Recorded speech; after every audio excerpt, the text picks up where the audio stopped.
Managing Attorney. Hi, Ludka. So good to have you on. Hi, Vijaya. Thank you for having me again. Yes, absolutely. And Ludka, this question is quite common and happens often is people lose or misplace their green cards, right? So what do you do Yes. then? That's a scary situation.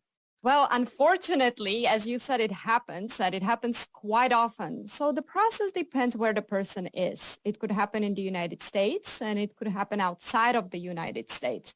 So there is a different process. If the person is outside of the United States, assuming this is less than 1 year, so the person has been out of the U.S. less than 1 year, they will be dealing with the U.S. Embassy. So it's not USCIS. They would be reaching out to U.S. Embassy and they would need to travel back with transportation boarding foil. In order to apply for that, they would have to make an appointment at the U.S. Embassy. It's very important to check embassy's instructions because every embassy is different. It's slightly different for each embassy what the process is, but generally speaking, there is appointment.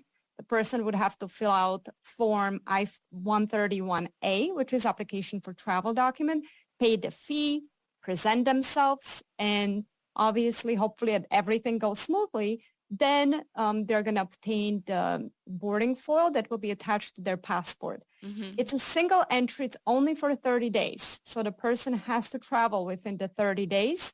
Once they enter United States, at that point, they're going to be filing the form I-90, which is the application to replace the permanent resident card, which is a green card. Uh-huh.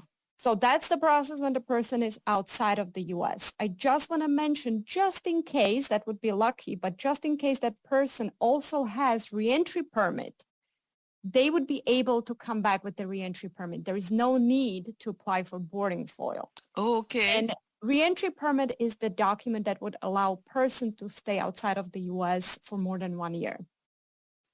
So if the person is inside of the U.S., so they're in the U.S., they lose the green card, it's pretty simple. And we just had the discussion about online filing.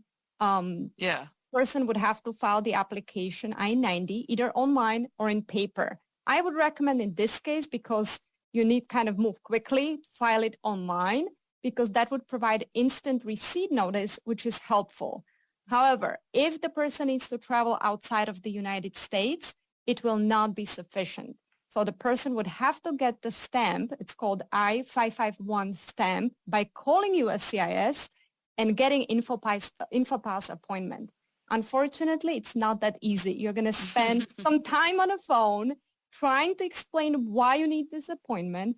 Hopefully you secure InfoPass appointment, you appear in a field office, get the stamp, and that stamp will serve as a temporary green card while the person is waiting for the actual green card to be produced. Mm-hmm. So it is a headache. It's definitely a headache. Yes. So I would recommend to keep the green card safe and make sure that, it doesn't get lost and don't carry it in your wallet all the time.